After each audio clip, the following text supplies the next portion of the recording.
Hello, everyone. Today we're going to be starting ecology, and the focus for today is how basically, what are the components of an ecosystem.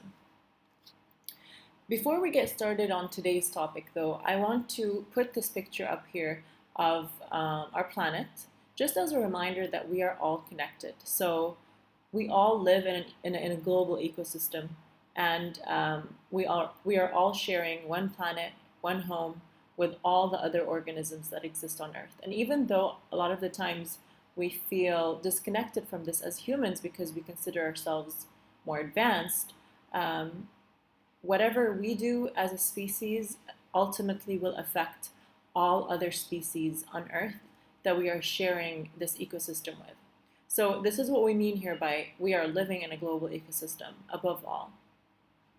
And a lot of the times, when occurrences happen, such as what's going on right now with the whole coronavirus situation, we are reminded of just how connected we are, not just to each other, but also to other organisms that we share this planet with. So it was something as little as they're hypothesizing what a bat, so something as little as a bat, this very simple, maybe insignificant organism that lives across the world from us was able to spread a virus that then affected our species and ultimately has had tremendous effects on the human health as a collective, uh, the human economy, right, financial, and just our daily day-to-day lives have been affected by a microorganism, a virus that was spread possibly from an organism as simple as a bat. So, again, what I'm trying to say here is that we are all connected. We are all sharing this one ecosystem. And what happens in one population or one species that is present in this ecosystem will impact other species that are also sharing the same ecosystem. Now, by the end of today's lesson, you should be able to define what an ecosystem is and identify the different energy sources that could be present in the ecosystem. You should be able to determine the role of producers as well as consumers and decomposers in a particular food web or energy pyramid. And we'll talk more about what food webs and energy pyramids are in our next lesson. But for today, we want to focus on what producers, consumers, and decomposers are and how they could potentially play a role in ecosystems. Now, ecology, if we had to define what that kind of study is, we could break it down into the two parts, right? Eco and ology. So the word eco here refers to basically anything that deals with the environment that surrounds us. So ecology is then the study of relationships between organisms and their environment, as well as the balances between these relationships. Because, like I said, since we are all connected, sometimes if one thing happens to one species in an ecosystem or in an environment, this drastically will affect other species, other organisms as well. Now, if we had to define what is an ecosystem is a community of living organisms that interact with each other as well as their non-living environment. So, not only are these organisms, interacting with each other on a day-to-day basis, of course, they're also interacting with the non-living parts of their environment. So, when we're talking about what makes up an ecosystem, we look at two different parts. So, to be more scientific, an ecosystem is composed of biotic and abiotic factors. And biotic factors, let's just look at the word right now. The word biotic contains the prefix bio, all right? And we all know that bio means life, okay? So anything that is living, basically, we study it in biology, the study of living things. So biotic are essentially living factors such as plants, animals, fungi, bacteria. Any organism that is alive, they fall under the category of biotic factors. Abiotic factors, that A at the front there, means non, okay? So abiotic, non-living factors. So this would include things like water, sunlight, soil, air, temperature, any non-living thing or component that is found in the environment that an organism lives in. Now, when we're talking about organisms, obviously there are thousands and millions of organisms that exist on our planet. And in order for scientists to understand them and study them better, they grouped them into different kingdoms, they call them. So the kingdoms of life. The first kingdom is the kingdom of protists. And this includes things like protozoas and algae. And these are essentially microscopic organisms that usually live in aquatic environments. And we already mentioned this before when we were talking about pathogens. Some protists are pathogenic, so they do cause disease. But for the most part, they're usually harmless. The second kingdom is the kingdom of the monarans. And this includes bacteria, so the bacteria that we know of, right? The prokaryotic bacteria, and also a very specialized form of bacteria known as archaeobacteria, which we've kind of discussed in the past. And we said that archaeobacteria are the types of bacteria that live in extremely harsh environments on our planet.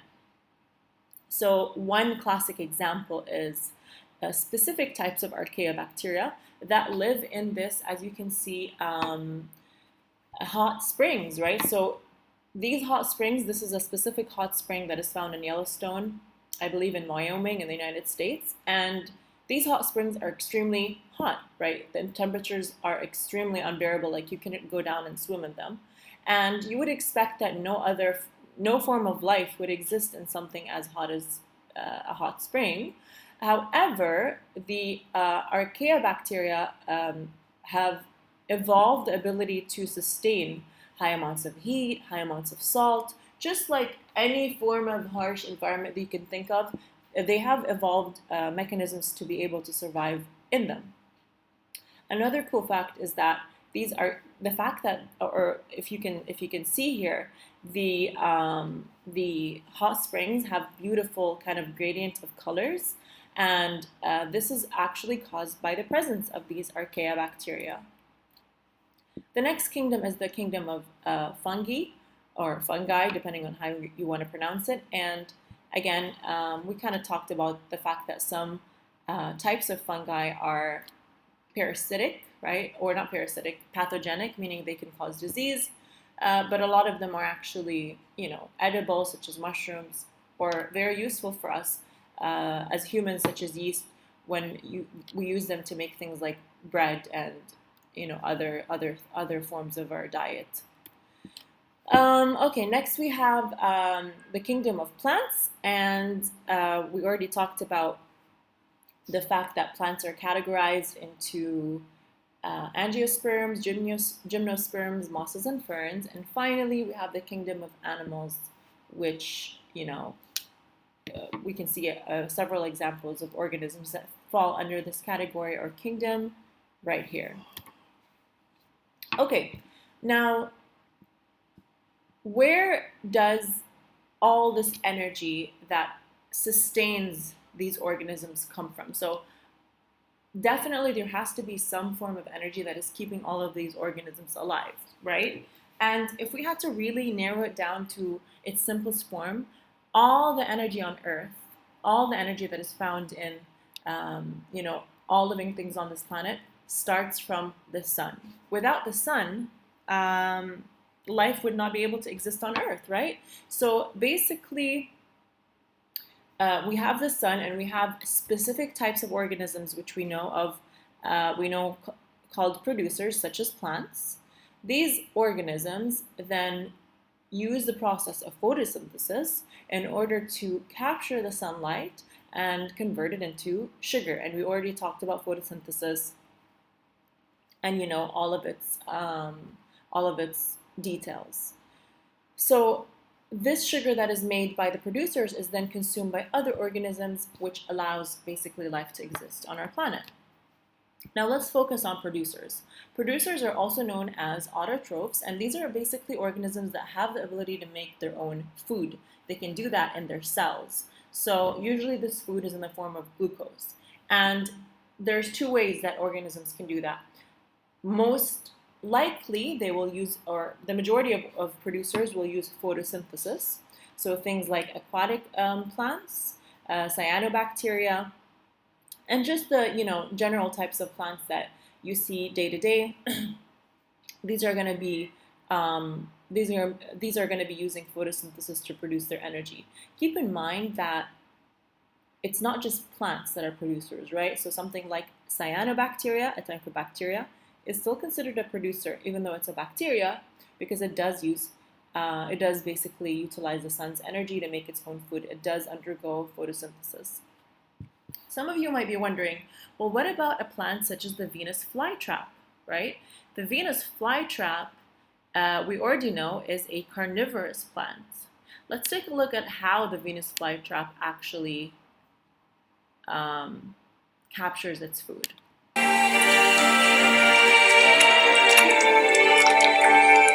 This fly has to tread carefully.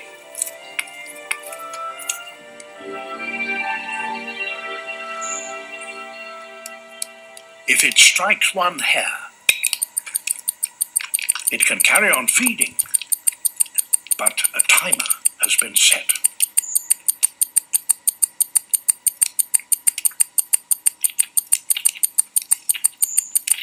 A second strike in less than 20 seconds, and the fly is doomed.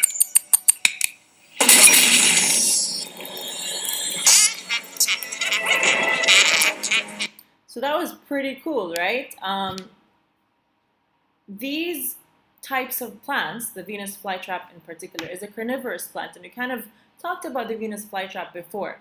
But just because it's carnivorous, it does not mean that it's not considered a producer. It still undergoes photosynthesis to make sugar, but it consumes insects as a way to collect nutrients that it lacks in the soil that it lives in. So basically, the Venus flytrap uses both methods. It consumes the insects for their nutrients, but it also undergoes photosynthesis in order to make sugar. The next category of organisms we want to talk about are consumers, which are also known as heterotrophs. And we are considered consumers. Animals are considered consumers. These are organisms that they can't make their own food, so they have to actually obtain it by eating other organisms, okay? So obviously, when we're talking about consumers, because there's different types of consumers, we put them in different categories. So in terms of in the study of ecology, we have different categories of consumers. So we have primary consumers, secondary consumers, and tertiary consumers. So what's the difference between these levels or these categories? Basically, the primary consumer feeds on a producer. So for example, here we have a grasshopper, okay, which is a primary consumer, and it's considered a primary consumer because it feeds on grass, okay? So it consumed the grass, and since the grass is a producer, then the grasshopper is considered a primary consumer. The frog, which feeds on the grasshopper, is considered a secondary consumer, while the hawk, which feeds on the frog, is considered a tertiary consumer. So it kind of goes into that order, but whatever organism feeds on a producer is considered a primary consumer, okay? Next we have decomposers, which are extremely important organisms. Decomposers, their main role is to recycle all the nutrients that exist, and especially in dead organisms, back into the ecosystem. So this whole cycle of life continues, all right? Nothing is wasted in our in our ecosystems. Nothing is wasted. Even an organism that has died, its nutrients and its all the important things that were present, such as carbon, nitrogen, etc., that were present in the organism's body, get recycled back into the earth so that they could be used by plants to undergo photosynthesis, which kind of restarts the whole cycle of life, all right? So some examples of decomposers include fungi, earthworms, and bacteria.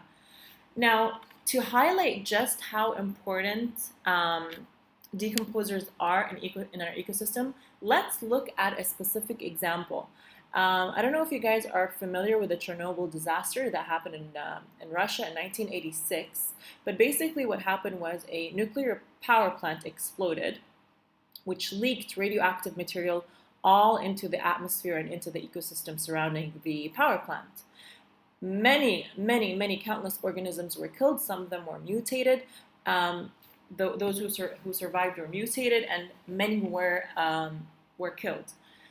One of the organisms, or one of the group of organisms that were killed by this explosion, were decomposers. So I want you to look at this picture down here, okay? So what do we see? We basically see trees, right, which look like they have fallen down. We have the bark of the tree remaining. What if I told you that this picture, or these trees, are the exact same trees that existed after the explosion in 1986? In other words, these trees have not decomposed, all right? Since the decomposers were killed in this area, nothing was recycled back onto the earth.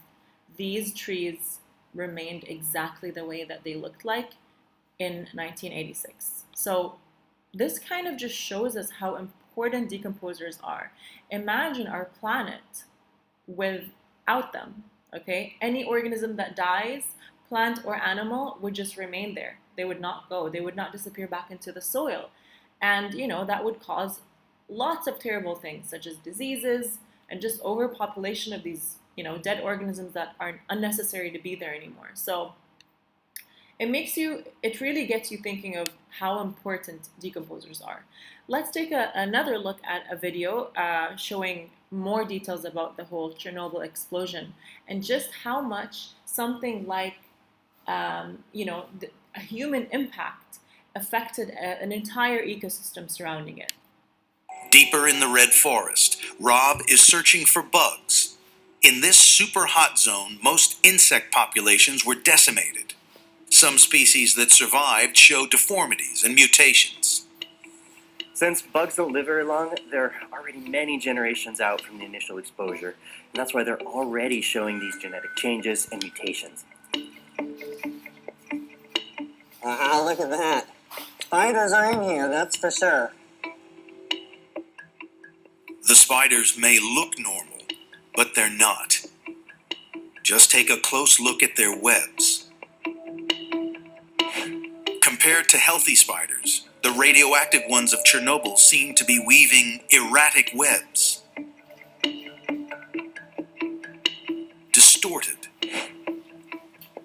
Deformed. In experiments, spiders that were given drugs have shown similar behavior. It's affecting their survival and could be a sign of genetic mutation. Okay, so as we saw, like I said at the beginning, we are all connected, right?